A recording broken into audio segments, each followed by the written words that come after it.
Vamos abrir então nossas Bíblias em Lucas, capítulo 6. Aconteceu que num sábado, passando Jesus pelas searas, os seus discípulos colhiam e comiam espigas, debulhando-as com as mãos. E alguns dos fariseus lhes disseram: por que fazeis o que não é lícito aos sábados? Respondeu-lhes Jesus: nem ao menos tendes lido o que fez Davi, quando teve fome, ele e seus companheiros? Como entrou na casa de Deus, tomou e comeu os pães da proposição, e os deu aos que com ele estavam, pães que não lhes era lícito comer, mas exclusivamente aos sacerdotes? E acrescentou-lhes: o Filho do Homem é Senhor do sábado. Sucedeu que em outro sábado, entrou ele na sinagoga e ensinava. Ora, achava-se ali um homem cuja mão direita estava ressequida. Os escribas e os fariseus observavam-no, procurando ver se ele faria a cura no sábado, a fim de acharem com o que o acusar. Mas ele, conhecendo-lhes os pensamentos, disse ao homem da mão ressequida: levanta-te e vem para o meio. E ele, levantando-se, permaneceu de pé. Então disse Jesus a eles: que vos parece? É lícito no sábado fazer o bem ou o mal? Salvar a vida ou deixá-la perecer? E fitando a todos ao redor, disse ao homem: estende a mão. Ele assim o fez, e a mão lhe foi restaurada. Mas eles se encheram de furor e discutiam entre si quanto ao que fariam a Jesus. Vamos a Mateus capítulo 12.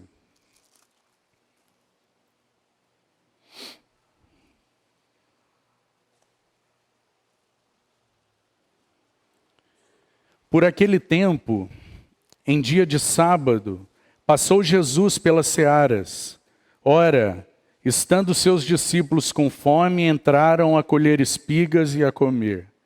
Os fariseus, porém, vendo isso, disseram-lhe: eis que os teus discípulos fazem o que não é lícito fazer em dia de sábado.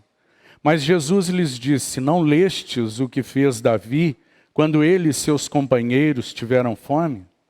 Como entrou na casa de Deus e comeram os pães da proposição, os quais não lhe era lícito comer, nem a ele, nem aos que com ele estavam, mas exclusivamente aos sacerdotes? Ou não lestes na lei que aos sábados os sacerdotes no templo violam o sábado e ficam sem culpa? Pois eu vos digo, aqui está quem é maior que o templo. Mas, se vós soubesseis o que significa misericórdia quero e não holocaustos, não teríeis condenado a inocentes, porque o Filho do Homem é Senhor do sábado. Tendo Jesus partido dali, entrou na sinagoga deles. Achava-se ali um homem que tinha uma das mãos ressequida. E eles então, com o intuito de acusá-lo, perguntaram a Jesus: é lícito curar no sábado? Ao que lhes respondeu: qual dentre vós será o homem que, tendo uma ovelha, e num sábado esta cair numa cova, não fará todo o esforço tirando-a dali? Ora, quanto mais vale um homem que uma ovelha. Logo é lícito fazer bem aos sábados. Então disse ao homem: estende a tua mão. Estendeu-a, e ela ficou sã como a outra. Retirando-se, porém, os fariseus conspiravam contra ele, em como lhe tirariam a vida. Vamos orar. Pai, nós temos tanta gratidão nos nossos corações por sermos este povo do teu pastoreio. Povo que o Senhor reúne ao redor de si mesmo para nos falar ao coração. Obrigado por tua palavra bendita, que é luz para os nossos corações, para a nossa vida. Que é espada penetrante, que é capaz de julgar nossos corações, é capaz de destruir aquilo que não te agrada e é capaz de edificar aquilo que é para o teu prazer. Então, assim, diante desta potente palavra e diante do médico dos médicos, nós nos dobramos e suplicamos, estende a tua mão sobre nós, Senhor. Passeia e toca os corações. Fala diretamente a cada um de nós que está aqui. Nós somos teus. Nós amamos a tua voz. Nós queremos ouvir-te. Nós queremos receber o pão bendito para esta noite. Nós estamos ávidos, Senhor, desejosos. Então, tu que tens prazer em se dar, prazer em se revelar, revela-te um pouco mais a nós. Fala um pouco mais aos nossos corações. Convence-nos, exorta-nos, encoraja-nos. Edifica para si um povo de propriedade exclusiva, zeloso de boas obras. Este é o nosso anelo, nesses dias finais, sermos um povo despertado, forte, edificado, uma verdadeira casa para ti. Assim, suplicamos que por teu bendito Espírito, tu possas nos assistir nessa noite. É no doce nome do nosso amado Senhor Jesus que nós oramos. Amém. Meus irmãos, esses capítulos, essas porções que lemos, eu gostaria que você deixasse aí essa porção de Mateus marcada, porque nosso texto base é Lucas, capítulo 6. E então temos compartilhado e seguido neste evangelho tão significativo. Como já dissemos para os irmãos, se você se lembra bem, irmão, o evangelho de Lucas começa com muita alegria. O relato de Lucas é um relato de muita alegria. Nós temos aí muitos anúncios angelicais, nós temos um coro da milícia celestial, nós temos anciãos, mesmo que poucos, anelantes por receber e conhecer o Messias de Deus. Então o evangelho de Lucas começa dessa maneira. Até que, então, aquele menino nasceu e foi dado, então, revelado àquele povo, e o Senhor Jesus segue. Tudo começa com muita alegria, como já dissemos, muita esperança. O Senhor Jesus ministrando, os enfermos sendo curados, as multidões se aglomerando para conhecê-lo. E então o Senhor propagando seu ensino e revelando-se de forma tão maravilhosa, conforme o relato que nós temos aí de Lucas. É tão impressionante que no início, mesmo os religiosos, os fariseus, as autoridades, eles ficam um tanto curiosos com esse homem. E então eles passam a acompanhá-lo e a observá-lo. E algo diferente é visto nele por todos.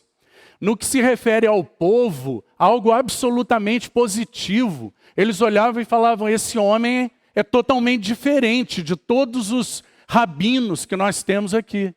Agora, para os líderes religiosos, algo totalmente negativo. Eles olhavam para ele e gradativamente passaram a ver nele um grande perigo, uma grande ameaça à sua religião, ao seu sistema religioso e à sua posição, a posição religiosa que eles tinham. Então, esse Senhor passa a ministrar e a falar a eles. E, irmão, é tão interessante, na medida em que o Senhor vai nos falando nesses capítulos, o quanto o Senhor andava entre eles, confrontando, vamos usar essa palavra, porque não há outra palavra melhor para explicar o que estava acontecendo ali. Havia um sistema religioso absolutamente afastado dos propósitos de Deus. E este Deus homem, este homem santo, passa então a confrontar tudo aquilo que eles achavam sobreexcelente. E é tão curioso que o Senhor passa a confrontar não aquelas pessoas que eram desprezadas por esse sistema. Lucas vai registrar para nós que o Senhor se sentia atraído por aqueles que eram desprezados por esse sistema religioso, e aqueles desprezados eram atraídos por ele. Havia nele características que atraíam aqueles miseráveis e necessitados. Mas o Senhor andava e tudo o que ele falava era absolutamente um confronto para aquele sistema religioso vigente. Aquela nata religiosa, digamos que o melhor que eles tinham para apresentar, agora estava em xeque diante daquele homem. Porque tudo estava sendo confrontado, simplesmente pela sua presença, pelas suas palavras, pelas suas atitudes. Tudo estava sendo exposto diante daquele homem santo. E então o Senhor, ele se sente atraído por aqueles miseráveis, e ele atraía aquelas pessoas. Até que Lucas, toda aquela atmosfera de esperança, no capítulo 4, começa a haver então uma intensificação nas diferenças, naquilo que o Senhor propunha e naquilo que se apresentava como algo da parte de Deus. Então no capítulo 4, você se lembra, o Senhor está na sua cidade natal, Nazaré, e ele adentra uma sinagoga. E então ele está no centro do sistema religioso. E ele toma a palavra e lê o texto de Isaías, que os irmãos conhecem. E naquele texto, o Senhor já crava um marco radical ali entre ele e tudo o que estava aparentado ali, aquela parafernália religiosa. Ele crava um marco, como que, agora com minhas palavras, interpretando o texto que o Senhor Jesus lê, ele diz assim: eu agora estou aqui, eu me apresento, agora para clarificar, para lançar luz a respeito de tudo que está no coração de Deus, e o Espírito de Deus está sobre mim, e eu me identifico, eu vim para pregar aos pobres, evangelizar, anunciar as boas novas, não uma mensagem, mas a minha própria pessoa eu venho anunciar. A quem? A essa nobreza religiosa que está estabelecida. Não é isso que o texto diz. O Senhor diz: eu venho para os pobres, para os cativos, para os cegos, para os oprimidos, e eu venho anunciar o ano aceitável do Senhor. E é isso que o Senhor anuncia, e isso crava uma linha absolutamente constante a partir de agora, até o final, quando ele vai à cruz.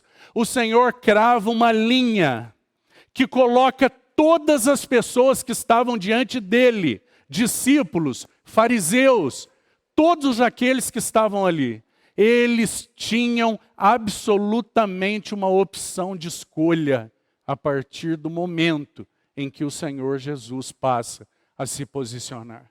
E ele diz: isso é o que eu sou, isso é o que eu anuncio, este é o propósito de Deus, e isso é o que vocês têm. Essa é a religiosidade instaurada. Agora, faça a sua escolha.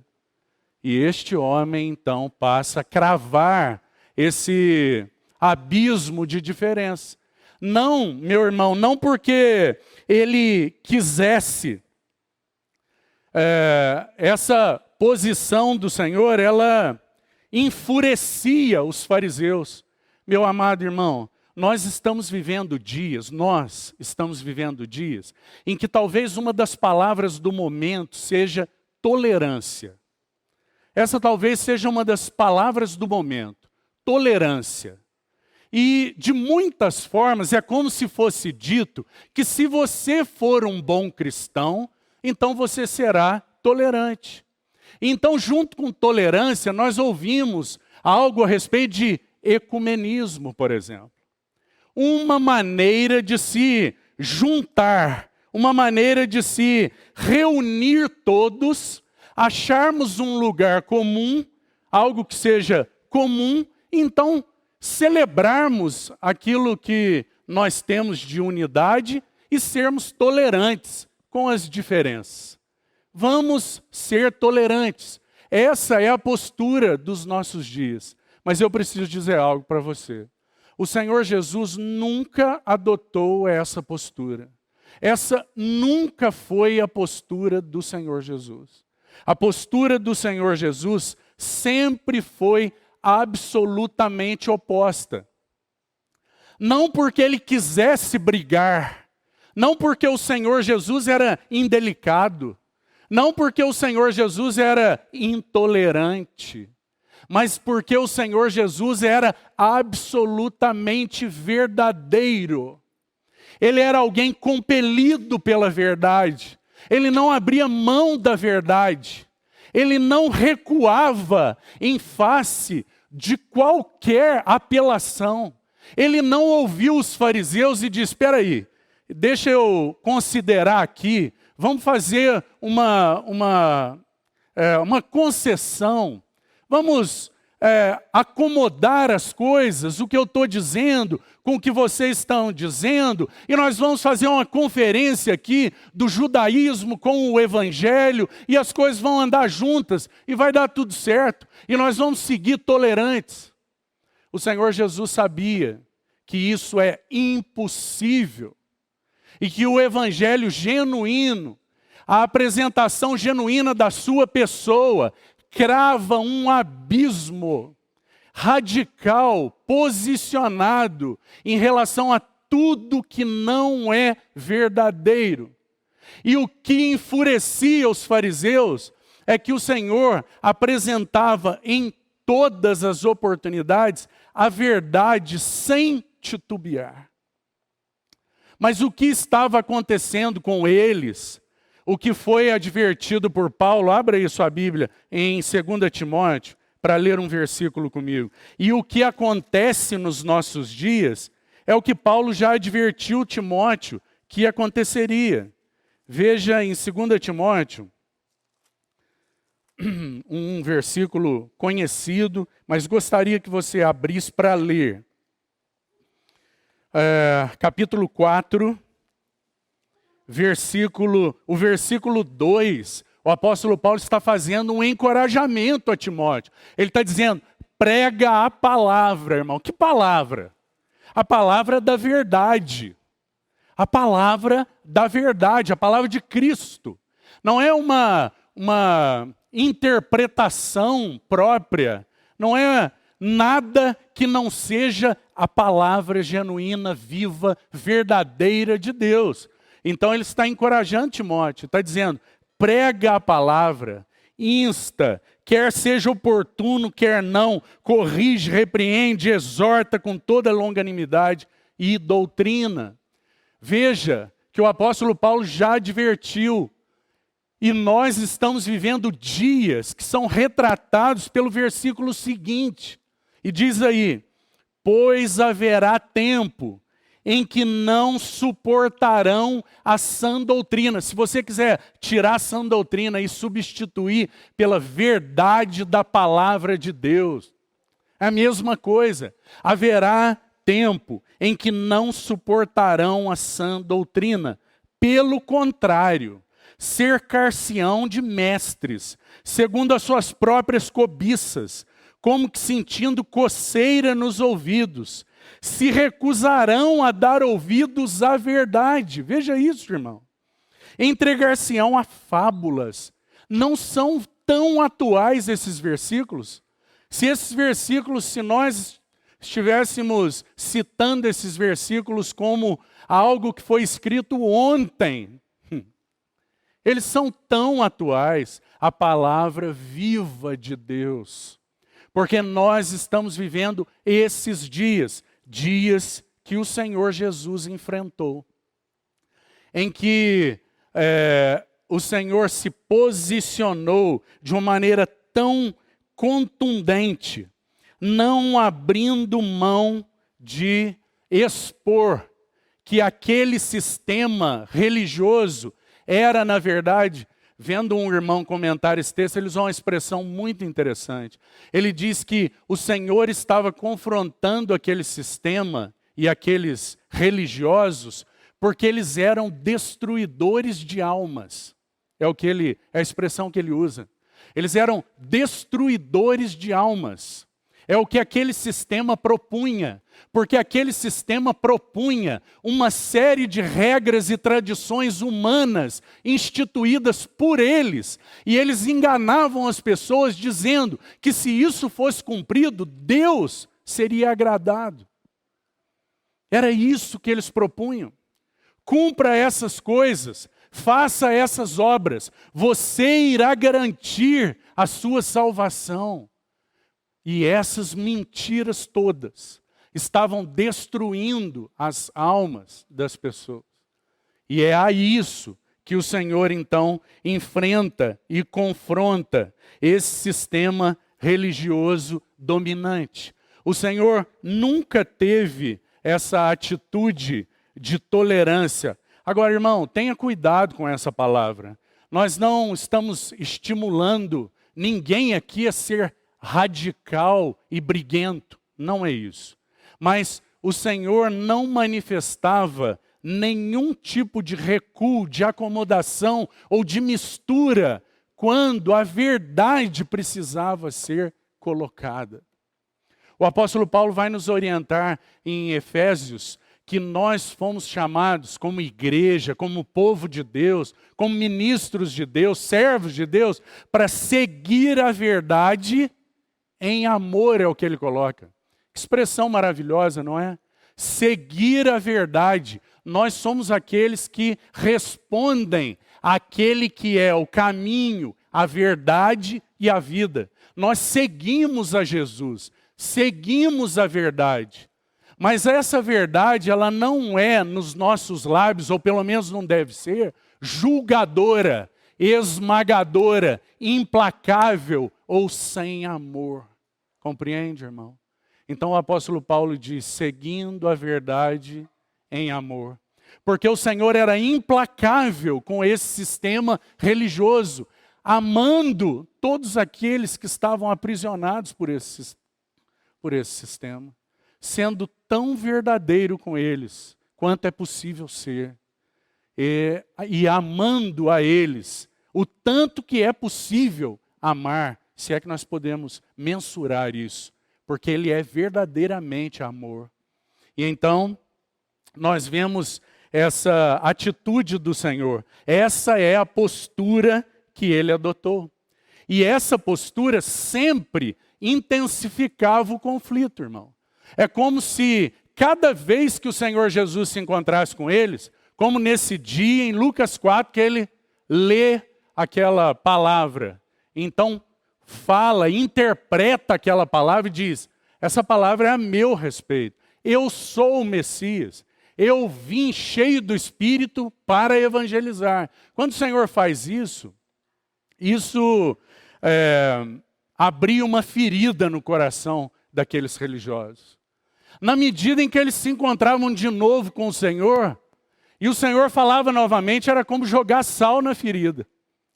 Porque intensificava o conflito. Porque o Senhor era verdadeiro.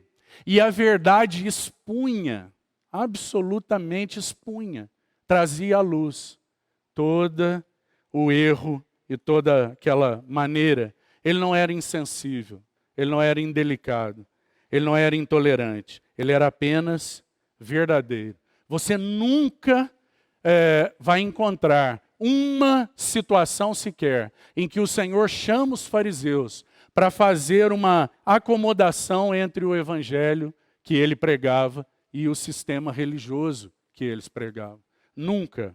Ele apenas expunha, compelido pela verdade, o erro daqueles religiosos era exposto. Agora, cabe uma pergunta para nós. E nós, meus irmãos? Nós somos aqueles que têm aprendido a andar na verdade, sendo verdadeiros diante de Deus, nas nossas vidas, nas nossas casas, com relação a tudo que Deus tem mostrado, tendo um contínuo crescimento espiritual, convicção de pecado mais profunda, purificação mais profunda, sendo capacitados por Ele, tendo os nossos interesses renovados, novos. Nós temos experimentado isso e a nossa vida tem sido, por si só, uma vida que manifesta a verdade. Ou existe muita mistura na nossa vida e, portanto, nós não causamos problema para ninguém. Nós somos um tanto quanto acomodados. Nós encontramos com as pessoas são convidadas por nós para estarem nas nossas casas, para ouvirem a palavra de Deus, e parece que nós não cravamos a bandeira radical do Evangelho de que se o pecador não se arrepender, ele está condenado. E não é uma questão de apenas trazer o pecador para ouvir alguns ensinamentos e andar junto conosco, não é isso. Os pecadores são aqueles que, para serem salvos, eles precisam ter um encontro com o Senhor Jesus. E se encontrarem com Ele, que é o Salvador daqueles que estão em condenação. Que maravilhosa verdade é essa na vida do Senhor Jesus. Ele apresentava em si mesmo, em tudo que dizia, em tudo que fazia, a verdade por excelência. Porque verdade é o que Ele é. Então, que o Senhor nos ajude nisso, porque a proposta para nós é essa, é de que nós sejamos esses verdadeiros. E então o capítulo 5 vai acentuar isso, irmão, porque o capítulo 5 vai mostrar claramente que não é possível colocar vinho novo. Nós sabemos o que é vinho novo? O Evangelho. Não é possível colocar vinho novo em odres velhos. Então o Senhor, Ele estava apresentando o Evangelho, mas radicalmente dizendo para eles, não é possível acomodar o Evangelho novo, vinho novo, em odres velhos. Os odres precisam ser novos, renovados. Do contrário, eles se romperão. E o que aconteceu quando o Senhor Jesus caiu no meio daquele sistema religioso, irmão? Ele é o vinho sobreexcelente de Deus, novíssimo, preciosíssimo. Ele foi colocado no meio daquele, vamos chamar aquele odre velho, e caiu como uma bomba no meio daquele sistema religioso. E implodiu tudo. Se rompeu completamente, porque cada vez que o Senhor dizia uma palavra, Ele colocava em contraste a religião puramente externa e a realidade espiritual. Tudo aquilo para o qual Deus os chamou, usou sombras, você se lembra? Para que então eles pudessem ser levados a Cristo, que é a substância, a realidade. Então, nós temos aí o capítulo 6. E se você olhar para a sua Bíblia, irmão, tem muitos pontos de conflito aí. Novamente, o ponto crucial, o cerne do conflito do capítulo 6, retomando, é o sábado. Mas o Senhor escolhe seus apóstolos aí, você sabe. É interessante, irmão, porque o Senhor não se levanta, por exemplo, e diz, olha, agora eu vou escolher aqui meus apóstolos e eu vou escolher um saduceu, um fariseu, um teólogo e algumas outras pessoas aqui, e vamos acomodar isso, fazer uma comitiva, esses vão ser meus apóstolos. É isso que ele faz? Não, não é isso que ele faz. Ele se levanta e escolhe um bando de Zé Ninguém, irmão. Pense comigo. Ele causa mais uma vez um grande conflito, um confronto para o coração daqueles religiosos. Porque ele escolhe pessoas sem educação, sem cultura. Pessoas que não tinham nome, não tinham renome. Muitos publicanos que eram odiados, tidos por pecadores para aquele povo. E o Senhor escolhe seus apóstolos. Mais uma vez o conflito se intensificando. Mas o cerne aí do conflito é o sábado. Por quê, irmão? Porque o sábado, ele era a âncora principal daquele sistema religioso. Aquela estrutura sabática era o coração da religiosidade judaica. De tal maneira era que para muitos a salvação por meio da observância das determinações que eles criaram para o sábado era então o essencial para que você fosse salvo. Então, eles tinham uma seriedade, vamos dizer assim, absurda em relação ao sábado. Eles eram altamente rigorosos.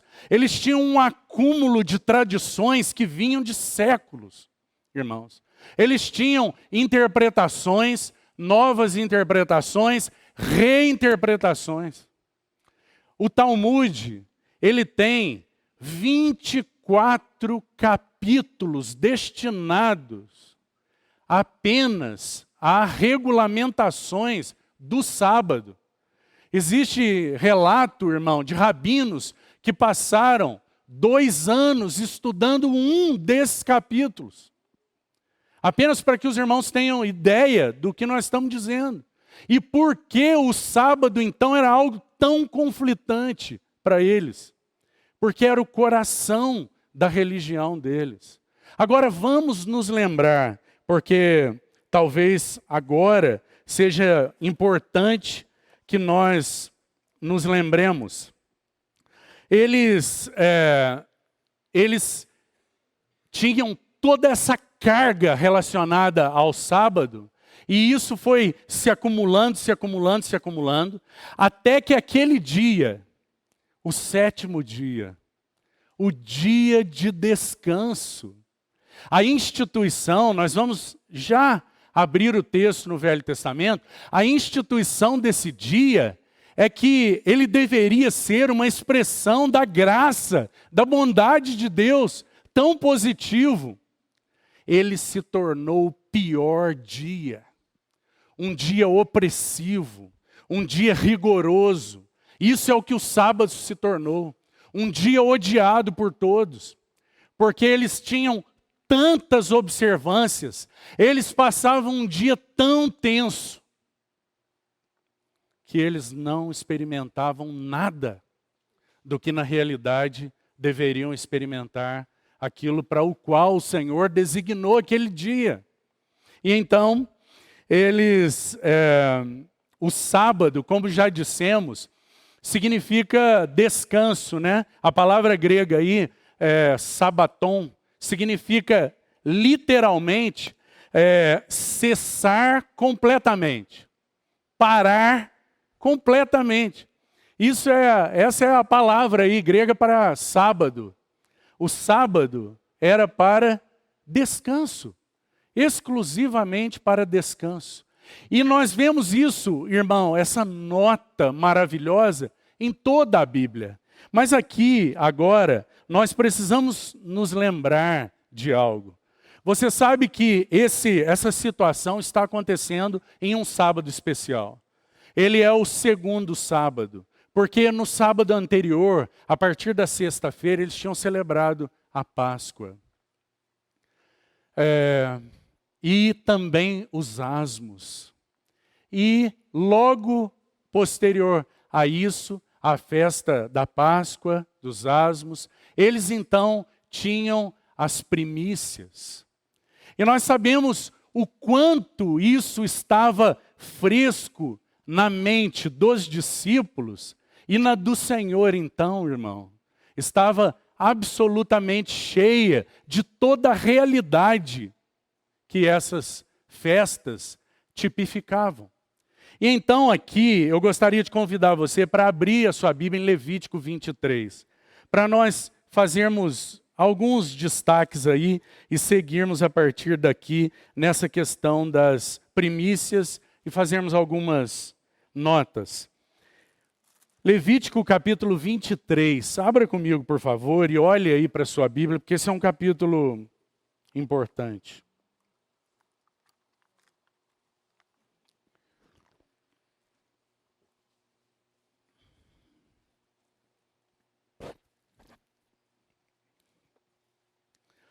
Havia uma diferença, irmão, absolutamente gigantesca, totalmente oposta, da maneira que o Senhor Jesus via o sábado para a maneira que aqueles fariseus viam o sábado.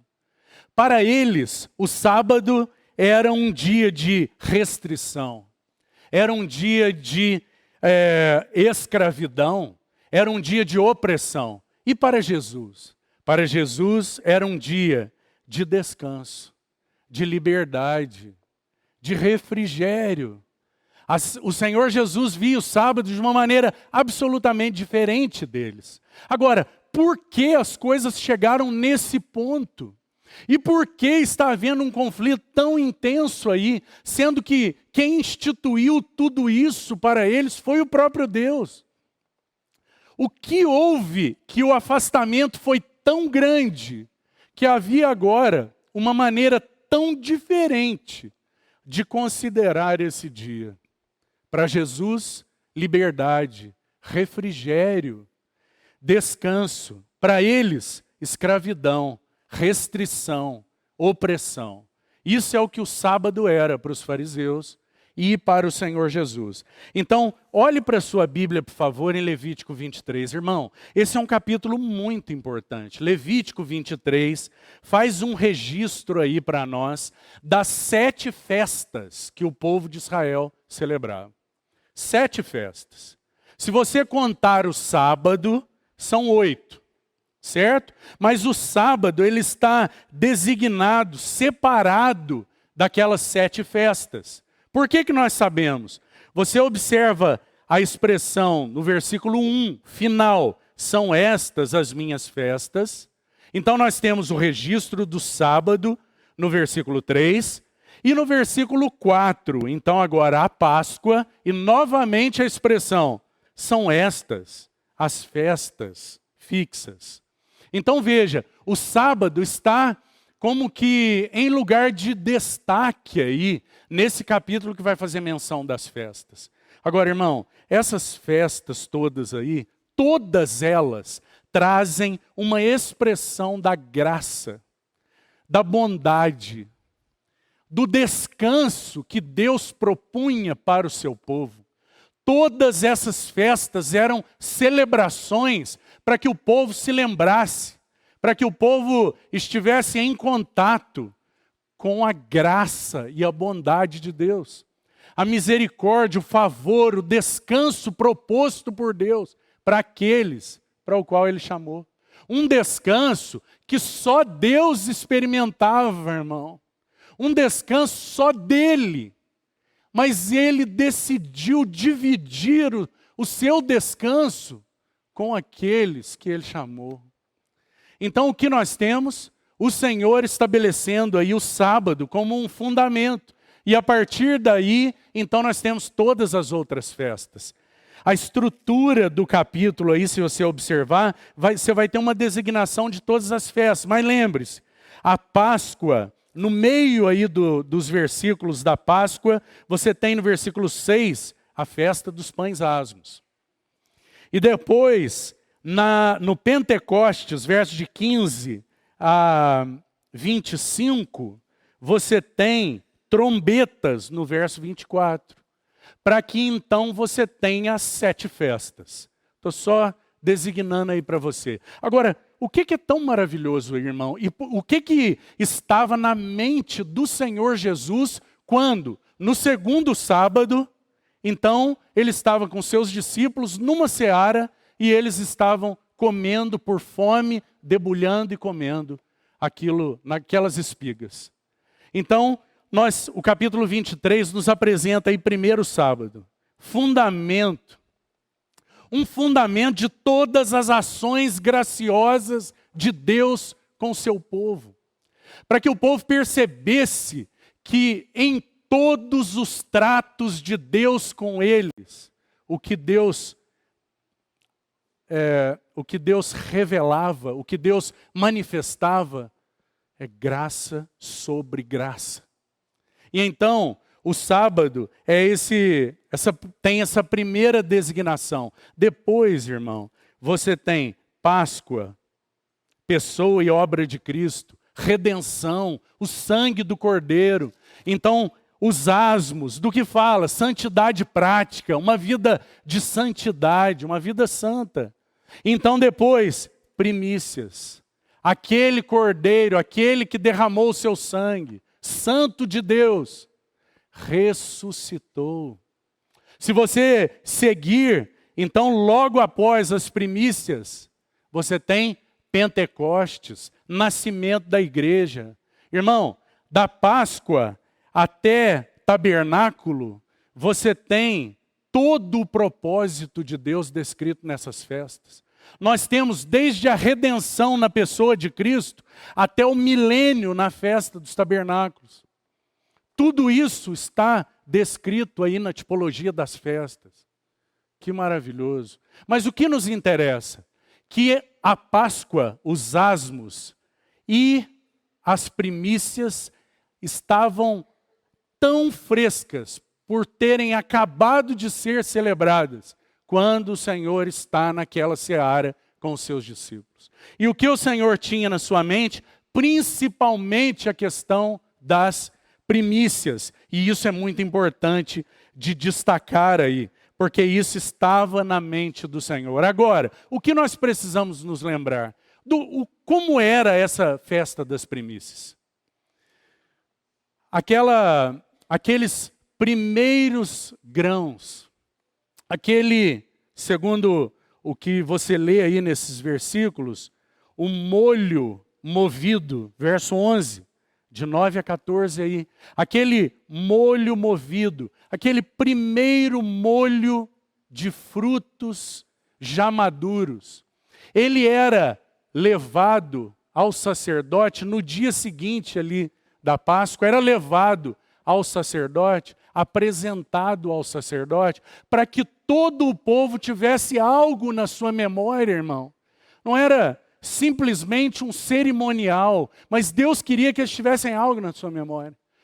Tudo pertence a Deus. Toda a lavoura de vocês pertence a Deus. Todos os bens de vocês pertencem a Deus. Ele é Senhor de toda a terra. Tudo é dele. Então eles traziam aquele primeiro molho, antes de botar na panela deles para comer, eles levavam e apresentavam para Deus, para que então eles reconhecessem com essa atitude, na pessoa do sacerdote, que tudo que eles tinham era proveniente de Deus. Eles recebiam da parte de Deus. Eles desfrutavam da graça abundante de Deus. E essa é então a festa das primícias. E o que está acontecendo? Os primeiros frutos estão naquela seara que o Senhor está passando com seus discípulos. Os primeiros frutos estão ali. Eles acabaram de ser movidos pelo sacerdote. Aqueles primeiros frutos. Aquela cerimônia tinha sido realizada, em que Deus concedia na sua providência e na sua soberania, tudo é dele, mas ele concedia aos seus amados, graciosamente, o sustento e a provisão. E então, naquele sábado, o Senhor está ali com seus discípulos. Irmão, segundo o registro da palavra, o Senhor ressuscitaria, porque aqui ele ainda não está ressurreto, mas ele ressuscitaria no dia em que o molho de primícias seria apresentado ao sacerdote. Nesse dia, o Senhor Jesus ressuscitaria. E o que o Senhor tinha em mente? Que ele é primícia para Deus de todos aqueles que creem nele. Ele é primeiro fruto para Deus. E aí nós precisamos do que Paulo diz em Coríntios, em 1 Coríntios, para interpretar isso para nós. Porque ele é primícia de quê? O capítulo 15, 1 Coríntios capítulo 15, abra aí por favor, e veja o versículo 20.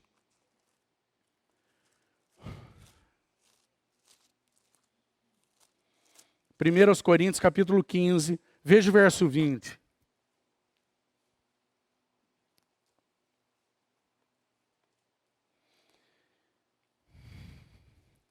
Mas de fato, Cristo ressuscitou dentre os mortos, sendo ele primícias dos que dormem. Então, o Senhor tinha na sua mente, irmão, que a certeza de todos aqueles que desfrutariam descanso pleno. Por um lado, descanso total na obra que ele realizaria. Descanso pleno, absoluto, sem que ninguém precisasse fazer nada. Então nós estaremos e estamos totalmente descansados nele. O Senhor tinha isso em mente. Então ele estava ali com os seus discípulos e ele compreendia claramente que aquele primeiro molho aquele primeiro molho apresentado era garantia da bênção de toda a colheita. Aquele molho apresentado a Deus representava o que aconteceria, a bênção que aconteceria com toda a colheita. Compreende, irmão?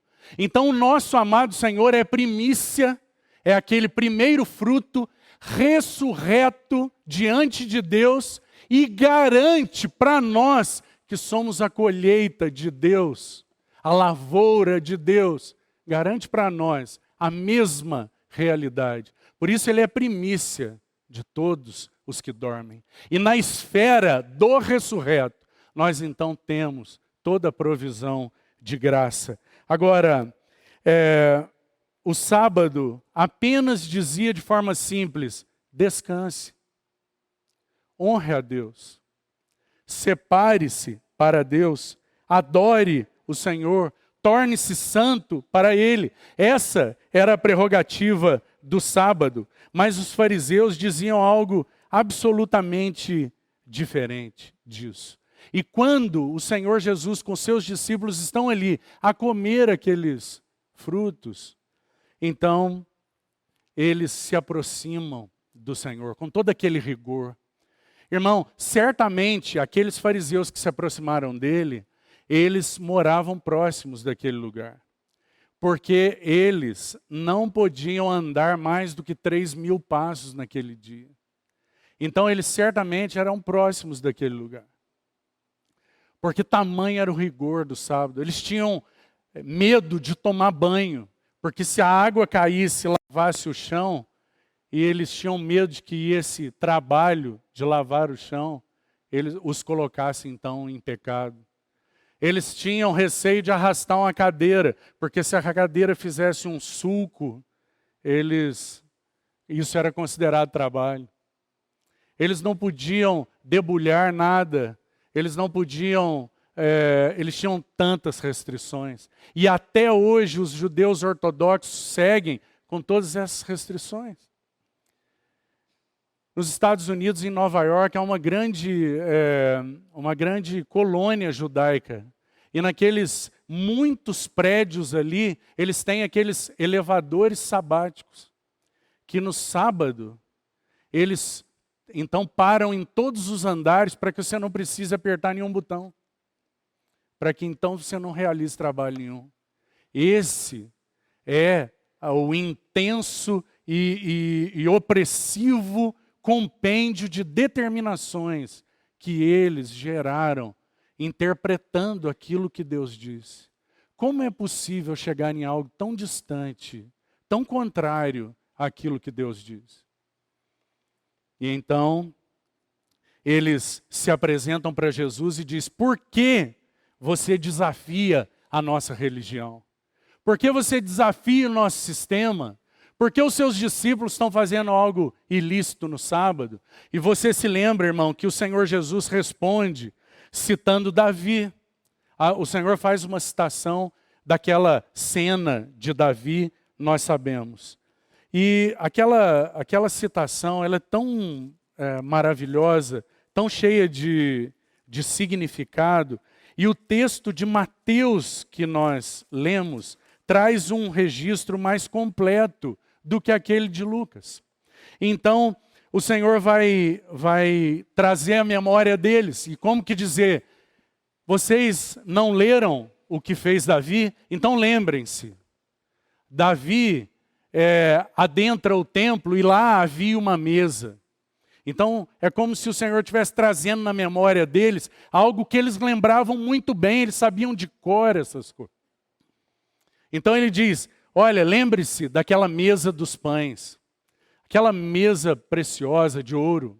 Lembre-se que haviam 12 pães ali, aqueles pães apresentados, consagrados a Deus. Aqueles pães eram pães de acesso restrito para pessoas comuns. Eram pães exclusivos dos sacerdotes. É o que o Senhor está trazendo na memória deles. E está dizendo, olha, vocês estão dizendo que os meus discípulos estão fazendo algo ilícito. Então eu quero trazer à memória de vocês o que aconteceu com Davi, que comeu pães que eram cerimoniais, reservados aos sacerdotes, e não pecou. Então quero explicar para vocês por que ele não pecou. Para que vocês compreendam o que o sábado é. E que ele não é nada daquilo que vocês pensam que é.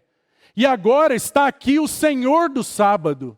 É como se o Senhor estivesse dizendo, olha, quem vai dizer o que o sábado é, sou eu. Vocês não comandam o sábado. Vocês não sabem o que o sábado significa. Sou eu que vou interpretar e dizer qual é o coração da vontade de Deus para o sábado. Eu sou o Senhor do sábado. O Senhor toma uma expressão interessante, não é, irmão? Ele fala, o Filho do Homem, expressão que só o Senhor Jesus usa para si mesmo. E essa é uma expressão muito conhecida deles. O Senhor toma essa expressão lá de Daniel, capítulo 7. É uma expressão messiânica. O Filho do Homem se apresenta ao ancião de dias para receber domínio, governo. Você se lembra? Daniel, capítulo 7, verso 13. O Senhor está emprestando aquela expressão. Está dizendo para eles, o Filho do Homem, o Messias, é Senhor, tem autoridade e domínio para interpretar o sábado. O sábado não é de vocês. Não são vocês que comandam o sábado. Eu tenho autoridade sobre o sábado. Então o Senhor traz à memória deles a história de Davi. O que nos interessa é só o que o Senhor cita, irmão. Porque aquela história de Davi, ela é cheia de nuances. Você sabe, você sabe que Davi naquela história ele mente. Se você conhece o texto. Mas o que nos interessa é o que Davi comeu, aqueles pães que Davi comeu, deu para os homens que estavam com ele, pães que eram exclusivamente dos sacerdotes. Então, o Senhor está trazendo na memória deles, olha, algum de vocês aí considera que Davi pecou quando comeu aquele pão? Algum de vocês considera que quando os sacerdotes estão ministrando no sábado, servindo no tabernáculo, eles estão a violar esse sábado da maneira que vocês dizem, e eles não têm culpa. Então, será que vocês compreendem o que significa o sábado? E ele toma então essa história preciosa de Davi e diz: olha, ele comeu pão consagrado e não pecou. Por que ele não pecou? Por que Davi não pecou? Porque ele tomou aquele pão que só o sacerdote deveria comer, irmão. Mas ele não pecou. E o Senhor estava trazendo isso à memória deles para que ficasse claro, porque eles estavam questionando se os discípulos dele estavam fazendo algo ilícito no sábado. Certamente, segundo os princípios deles, eles estavam fazendo algo ilícito. É por isso que eles estavam questionando.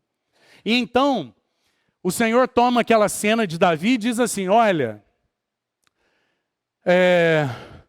quando Davi se achega naquele lugar para, com a sua fome, ter algo de comer, houve uma percepção daquele sacerdote.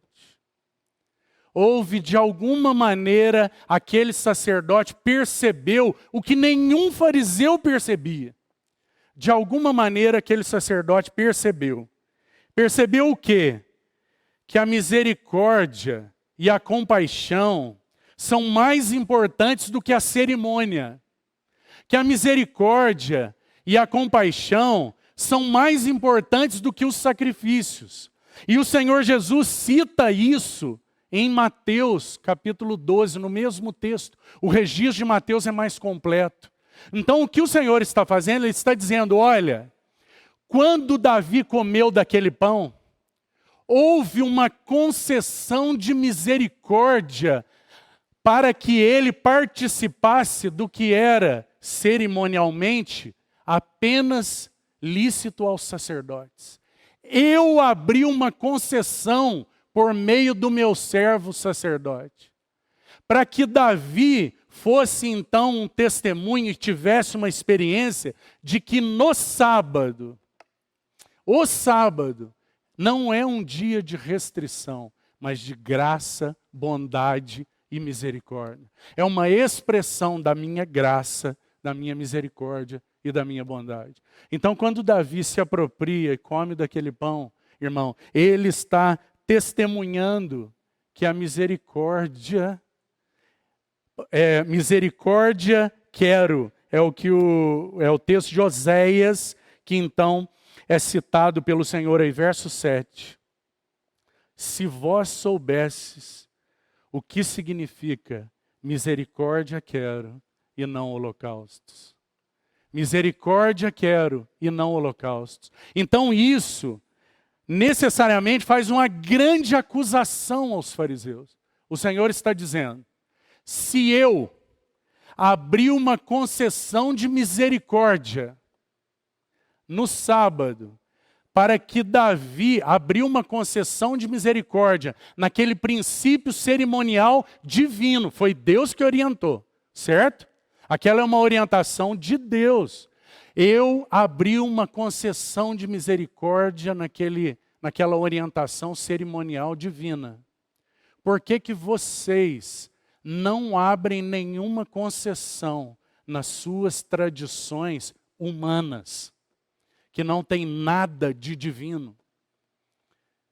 Quem foi que disse que no sábado não se pode comer na seara? Quem disse que não se pode debulhar os grãos e comer? De onde vocês encontraram isso? Vocês estabeleceram uma série de princípios antibíblicos, humanos, tradições de vocês. E vocês são tão arrogantes que não há nenhuma graça, nenhuma bondade e nenhuma misericórdia no coração de vocês. Vocês não fazem concessão a nada. E o sábado não é um dia de opressão, mas é um dia de misericórdia e graça. E então, Davi come do pão e não peca. Os seus discípulos participam daquela seara debulhando o trigo e também não pecam. Se Davi, por graça e misericórdia, se a Davi, por graça e misericórdia, foi concedido violar, vamos usar essa palavra aí entre aspas, foi concedido participar de um alimento que era vedado e apenas digno dos sacerdotes, por que vocês não podem abrir mão das suas tradições que nasceram exclusivamente na imaginação de vocês? É isso que o Senhor está fazendo. E é por isso, irmão, que a reação deles é uma reação de fúria. Eles querem matar o Senhor agora. O conflito chega num nível muito alto, porque agora o Senhor está expondo toda aquela situação deles. Mas se você segue o texto, nós temos então aquele homem da mão ressequida no próximo sábado. E segue então o Senhor Jesus em conflito com eles. O Senhor dizia algo tão maravilhoso, confrontava tão maravilhosamente o coração deles, mas eles não recuavam um passo. E novamente eles estão diante do Senhor, e novamente num sábado, e novamente a questionar o Senhor. Por quê? Porque o sábado era o coração da religiosidade deles. E agora, nós temos um homem que, em uma cena tão literal, para nos apresentar quem eram aqueles fariseus. Aqueles fariseus eram como esse homem, de mãos secas, murcha, uma mão inoperante, inútil, incapaz de servir. Esses eram os fariseus. E agora, diante do Senhor está esse homem de mãos mirradas. Que lindo nós vermos um contraste, como nos foi lembrado no domingo. Nós temos discípulos a debulhar, participando livremente, em liberdade, porque aqueles discípulos eram judeus, irmãos. Você não acha que de alguma maneira havia no coração deles uma série de tradições que desde pequenininho eles ouviam? O sábado, o sábado, o sábado, a tensão do sábado, mas o fato de estarem próximos do Senhor os estava libertando dessas amarras e desses grilhões. E então eles estavam junto do Senhor num sábado a debulhar aquelas espigas, participando da graça de Deus no sábado, porque o sábado foi criado para o homem, para que então o homem desfrutasse como um fundamento da graça de Deus. A cada 7 dias, eles se lembravam, Deus é gracioso, Deus é providente, Deus dá todas as coisas. A cada 7 dias, Ele nos manda parar e nos lembrarmos que dele vem o nosso sustento, que nele nós temos garantia de estarmos supridos. A cada 7 dias eles se lembravam. E hoje, irmão, a cada começo de semana nós nos lembramos nessa mesa que o Senhor Jesus ressuscitou. E que nós agora, posicionalmente, pela fé, nós ressuscitamos com Ele. Mas ainda virá o dia em que aquele molho que foi apresentado diante de Deus como primícia, ainda virá o dia em que todos esses frutos serão colhidos, experimentarão o vigor para sempre da sua ressurreição. Então, nesta graça providente do Senhor, aqueles discípulos estavam a debulhar. Então, para nós encerrarmos, queria só destacar uma nota. Eles estavam a debulhar com suas mãos recuperadas pela graça. Eles podiam debulhar ali. Mas os fariseus eram como aqueles homens de mãos ressequidas.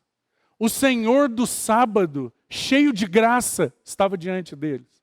Mas eles estavam passando fome. Mas os discípulos não. Os discípulos estavam aprendendo a debulhar. Lembre-se, Ele é o Senhor da lavoura. Ele provê todo o alimento. Mas não é maravilhoso o destaque de que eles precisavam debulhar? Que lindo, irmão. Que linda nota.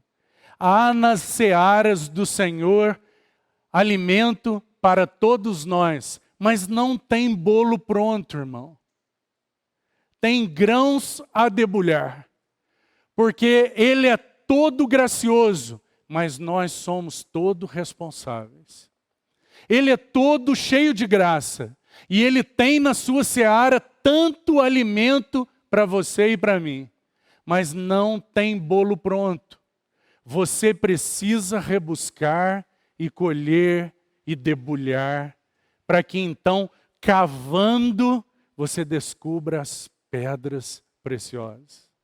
Na medida em que nós aprendemos como os responsáveis pela graça de Deus, a cavarmos e a recolhermos as preciosidades de Cristo, mais e mais enriquecidos nós somos.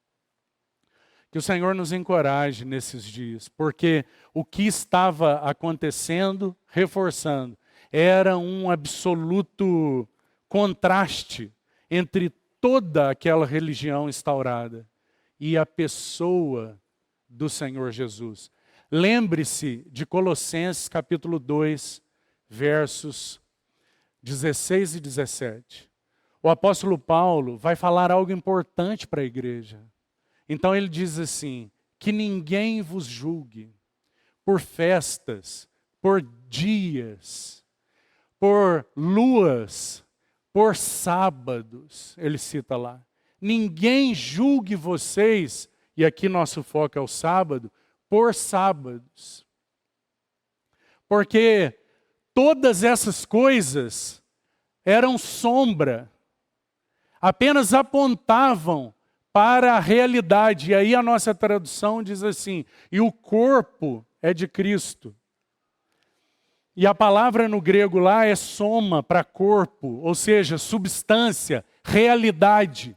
Então o que o versículo diz é que ninguém julgue a igreja nesses dias. Ninguém queira submeter à igreja um jugo que no Senhor Jesus foi removido. Ninguém bata na sua porta, encorajando você a guardar dia, a guardar, a comer isso e a não comer aquilo. Porque todas as coisas, todos os dias são santos. E então nós somos desafiados a, em Cristo, experimentarmos a realidade de cada dia, santos para Deus, e santificados nós estarmos sendo também para Deus. É a isso que o Senhor nos tem chamado. Que o Senhor siga nos falando nesse capítulo 6 de Lucas. Vamos orar.